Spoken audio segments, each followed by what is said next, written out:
আজকে তো বক্তব্য দিয়ে শাহবাগ চত্বরে, পল্টনে, সরওয়ার্দী উদ্যানে, দুনিয়ার কোথাও এই কথা নতুন করে জাতিকে জানাবার প্রয়োজন নেই যে বাংলাদেশে 2006 সালের 28শে অক্টোবরের লগি বইটা, এরপরে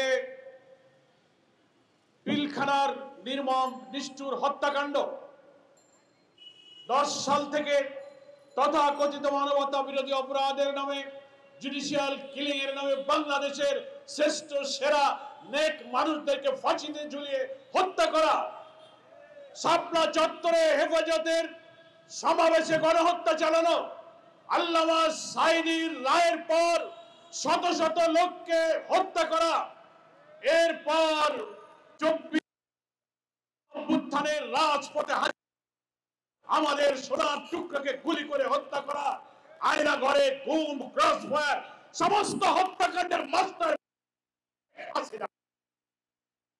করে বলার প্রয়োজন নেই। প্রতিষ্ঠিত সমস্ত হত্যার মাস্টার মাইন্ড হচ্ছে শেখ হাসিনা। এবং এত নিষ্ঠুর, এত ফ্যাসিস্ট। আমি একটা কথা বলি, হাসিনার ক্ষেত্রে শুধু ফ্যাসিস্ট শব্দটি প্রযোজ্য নয়, সে হচ্ছে স্যাডিস্ট। স্যাডিস্ট ইংরেজিতে তাকেই বলা হয় যে খুন, হত্যা, নিষ্ঠুরতা, নির্মমতা, রক্তপাত দেখে যে পাষাণ হৃদয় এনজয় করে, আনন্দ বোধ করে, উপভোগ করে, তাকে বলা হয় স্যাডিস্ট। ফলে আজকে বিভিন্ন মহল থেকে হাসিনাকে রক্ষা করার জন্য, সেই খুনির মাস্টার মাইন্ডকে রাজনীতিতে অ্যাডজাস্ট করার জন্য, নিজের পদ পদবীকে রক্ষা করার জন্য, অথবা কখনো তার আমলে নুন খেয়েছেন তার গুণ গেয়ে কৃতজ্ঞতা প্রকাশের জন্য, তাকে আড়াল করে পিলখানা হত্যাকাণ্ডকে আপনারা যেভাবে বিভ্রান্তির ধূম্রজাল সৃষ্টি করেছেন, আমরা আজকের সভামঞ্চ থেকে সেই কর্তৃপক্ষের প্রতি তীব্র নিন্দা জানাই। আমরা দাবি করি অবিলম্বে অন্তর্বর্তীকালীন সরকার এখন 6.5 মাস পার করছেন। আমরা জানি যে রেজিম বিদায় নিয়েছে, তার কাছে আমরা ন্যায় বিচার পেতাম না, কিন্তু হাজার হাজার মানুষের রক্তের উপরে দাঁড়িয়ে থাকা গণ আকাঙ্ক্ষার ভিত্তিতে এই অন্তর্বর্তীকালীন সরকারের কাছে আমরা ন্যায় বিচার অবশ্যই আশা করি। ফলে বিলম্বে হলেও আজকে যে কমিশন গঠন করা হয়েছে বিডিআর, পিলখানা এবং সেরা হত্যার ব্যাপারে, দুইটি প্রশ্ন দুনিয়ার সামনে যে এই হত্যাকাণ্ডে ক্ষমতাসীন শাসকের কি ভূমিকা ছিল, এই হত্যাকাণ্ডে সেই সময়ে আওয়ামী লীগের প্রেতাত্ম রাজনৈতিক দলের কি ভূমিকা ছিল, আর আধিপত্যবাদী বিদেশি শক্তির কি ভূমিকা ছিল, এই ভূমিকার তদন্ত করে পুনরায় একটা জাতির সামনে তথ্য প্রকাশের জন্য নতুন করে যে কমিশন গঠন করা হয়েছে, বিলম্ব না করে এই সরকারের দায়িত্ব পালনের আমলেই এই কমিশনকে জাতির সামনে তথ্য দিতে হবে। এই হত্যাকাণ্ডের পেছনে আধিপত্যবাদী শক্তির কি ভূমিকা ছিল।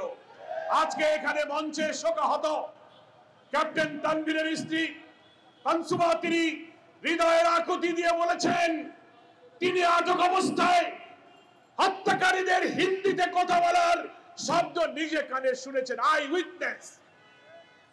বারবার আমরা মিডিয়াতেও তার বক্তব্য দেখছি। আমরা যখন কারাগারে, আমি নিজেই 7.5 বছর, এই 15 বছরের ফ্যাসিবাদী শাসনের 7.5 বছর আমি কারাগারে ছিলাম, হাজার হাজার বিডিআর এর কাছে গল্প শুনেছি কিভাবে হত্যাকাণ্ড চালিয়েছে, লাশগুলো কিভাবে কেটে ড্রেনে বাঁচিয়ে দিয়েছে, তারা হিন্দিতে কথা শুনেছে, বাংলাদেশি মানুষের মতো দেখা যায়নি, মুখোশ পরে হত্যাকাণ্ড চালিয়েছে। ফলে আজকে আপনি বলবেন ওই হত্যাকাণ্ড কারা করেছে, এটাকে নতুন করে এত বছর পর প্রশ্নবিদ্ধ করার অর্থ হলো এই বিচার প্রক্রিয়াকে আপনারা চাপা দিতে চাচ্ছেন। মোটেই বিলম্ব না করে আমি মনে করি আজকে যে তদন্ত কমিশন এই ইন্টারিম গভর্নমেন্ট তৈরি করেছেন, অবিলম্বে এই হত্যাকাণ্ডের পেছনে কোনো রাজনৈতিক শক্তি ছিল কিনা, বিদেশি শক্তির কি হাত ছিল, ফ্যাসিবাদী খুনি হাসিনার কি ভূমিকা ছিল, জাতির সামনে তার শ্বেতপত্র অবিলম্বে প্রকাশ করুন।